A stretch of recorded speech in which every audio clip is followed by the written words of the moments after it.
அனைவருக்கும் வணக்கம். நம்ம இன்னைக்கு பார்க்க வேண்டிய தலைப்பு இந்திய விடுதலை போராட்டத்தில் பெண்களின் பங்கு. விடுதலை போராட்டம் என்றாலே நமக்கு நினைவுக்கு வருது ஆண்கள் வர்க்கம் தான். ஆனா இந்த ஆண் வர்க்கத்துக்கு இணையாக பெண்களும் நிறைய விடுதலை போராட்டங்கள்ல பங்கெடுத்திருப்பாங்க. சோ அவங்கள பத்தி நம்ம இந்த வீடியோல முக்கியமான வினாவிடைகளை பார்க்கலாம். கே.ஆர். நாராயணன் பத்மஸ்ரீ வழங்கிய பெண்மணி யார் அப்படின்னா ஜானகி தேவர். இவங்க மலேசியால ஒரு வெல் செட்டில்டு ஃபேமிலியில தான் பிறந்திருக்காங்க. பின் இவங்க ஐஎன்ஏவில் சேர்ந்து நேதாஜி கூட கடைசி வரைக்கும் பயணம் பண்ணியிருப்பாங்க. ருக்மணி லக்ஷ்மிபதி ராஜாஜி தலைமையில உப்பு சத்தியாகிரகத்துல பங்கெடுத்திருப்பாங்க. அதனால இவங்களுக்கு அபராதமும் விதிச்சிருப்பாங்க. கண்ணம்மாள் பெரியாருடைய தங்கை. இவங்க குடியரசு இதழில இந்த ஆட்சியை ஏன் ஒழிக்க வேண்டும் என்று ஒரு தலையகம் எழுதியிருப்பாங்க. அதுக்காக இவங்களுக்கு 300 ரூபாய் அபராதம் விதிச்சிருப்பாங்க. நாகம்மாள் பெரியாருடைய மனைவி. இவங்க கள்ளுக்கடை போராட்டம் பண்ணியிருப்பாங்க, வைக்கம் போராட்டம் பண்ணியிருப்பாங்க. பெரியார் கூட சேர்ந்து கடைசி வரைக்கும் பயணம் பண்ணியிருப்பாங்க. உழுபவருக்கு நிலம் என்ற திட்டத்தை 1981 தொடங்கியவர் யார் அப்படின்னா கிருஷ்ணம்மாள் ஜெகநாதன். இவங்க மதுரை மாவட்டத்தோட முதல் பெண் பட்டதாரி. சரிங்களா? துர்காபாய் தேஷ்முக். இவங்க 1923 காக்கிநாடா காங்கிரஸ் மாநாட்டுல ஒரு கதர் கண்காட்சி வந்து நடத்திருப்பாங்க. அதுல இவங்க பொறுப்பாளியா இருந்திருப்பாங்க. சோ அப்ப நேரு என்ன பண்ணிருப்பாரு, டிக்கெட் இல்லாம உள்ள வந்திருப்பாரு. சோ அப்போ நேரு கிட்டே இவங்க ரொம்ப கடுமையா நடந்திருப்பாங்க. நீலாவதி 1941 தனிநபர் சத்தியாகிரக போராட்டத்துக்காக சிறை சென்றிருப்பாங்க. கே.பி. சுந்தராம்பாள். இவங்க இந்திய மேடைகளின் ராணி அப்படின்னு சொல்லிட்டு அழைக்கிறாங்க. சரிங்களா? அதாவது அதே மாதிரி சட்டமன்றத்துல நுழைந்த முதல் திரைத்திலகம் யாருன்னு பாத்தீங்கன்னா அதுவும் இவங்கதான். சரிங்களா? இவங்களுக்கு பத்மஸ்ரீ விருதும் கொடுத்திருப்பாங்க. பின் சிறந்த பின்னணி பாடகி அப்படின்ற ஒரு தேசிய விருதும் கொடுத்திருப்பாங்க. சரிங்களா?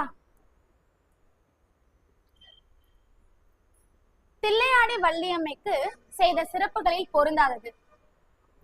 எல்லா கூற்றுகளையும் முதல்ல பார்த்துடலாம். தமிழக அரசு தில்லையாடியில் வள்ளியம்மைக்கு சிலை வைத்துள்ளனர். இது சரிதான். நெசவாளர் கூட்டுறவு சங்கம் சென்னையில் 600வது விற்பனை மையத்திற்கு தில்லையாடி என்று பெயர் சுட்டி உள்ளது. சரிதான். மத்திய அரசு வள்ளியம்மை நினைவு போற்றும் வகையில் 2008 அஞ்சல் தலை வெளியிட்டுள்ளது. இதுவும் சரிதான். மத்திய அரசு இவருக்கு பத்மஸ்ரீ விருது வழங்கியது. இது வந்து தவறான கூற்று. இந்த மாதிரி அவங்க எந்த விருதையும் வாங்கல. அம்புஜத்தம்மாள் பற்றிய கூற்றுகளில் பொருந்தாதது. எல்லா கூற்றுகளையும் பார்த்திடலாம். நான் கண்ட பாரதம் என்ற புத்தகத்தை எழுதியுள்ளார். சரிதான். தென்னாட்டின் ஜான்சி ராணி என்று அழைக்கப்பட்டார். இது தவறு. அதாவது கடலூர் அஞ்சலி அம்மாதான் காந்தி வந்து அழைச்சிருப்பாங்க. சரிங்களா? 1964 இந்திய அரசால் பத்மஸ்ரீ விருது பெற்றார். இது சரிதான். காந்தியின் வளர்ப்பு மகள் என்று அழைக்கப்பட்டார். இதுவும் சரிதான். முத்துலட்சுமி ரெட்டி எந்த ஆண்டு முதல் சட்டமன்ற உறுப்பினர் ஆனார் அப்படின்னா 1926. 1930 இவங்க தேவதாசி ஒழிப்பு மசோதா வந்து சட்டமன்றத்துல பேசியிருப்பாங்க. அதன்படி 1947 தேவதாசி ஒழிப்பு சட்டம் வந்திருக்கும். 1956 இவங்களுக்கு பத்ம பூஷன் என்ற விருது வந்து கொடுத்திருப்பாங்க. மூவலூர் ராமாமிர்தம் பற்றிய கூற்றுகளில் பொருந்தாதது. எல்லா கூற்றுகளையும் பார்த்திடலாம். இசை வேளாளர் குலத்தை சேர்ந்தவர். சரி. மூவலூர் ராமாமிர்தம் அம்மையார் பேரில் தமிழக அரசு திருமண உதவி திட்டத்தை வழங்குகின்றனர். சரிதான். தமிழகத்தின் அன்னி பெசன்ட் என்று அழைக்கப்படுபவர். இதுவும் சரிதான். ஈவே ராமசாமிக்கு பெரியார் என்ற பட்டமும் எம்.கே. தியாகராஜ பாகவதற்கு ஏழிசை மன்னர் என்ற பட்டமும் கொடுத்துள்ளார் அப்படின்னா இது தப்பு. இது யார் கொடுத்திருப்பாங்கன்னா தருமாம்பாள் தான் கொடுத்திருப்பாங்க. 1940 இழவு வாரம் என்ற போராட்டத்தை நடத்தியவர் யார் அப்படின்னு பாத்தீங்கன்னா தர்மாம்பார். ராமாம்பர் தான் 1924 மயிலாடுதுறையில இசை வேளாளர் மாநாட்டை வந்து நடத்திருப்பாங்க. கேப்டன் லக்ஷ்மி இவங்க ஐஎன்ஏல ஜான்சி ராணி படைப்பிரிவுக்கு இவங்க கேப்டனா இருந்திருப்பாங்க. சரிங்களா?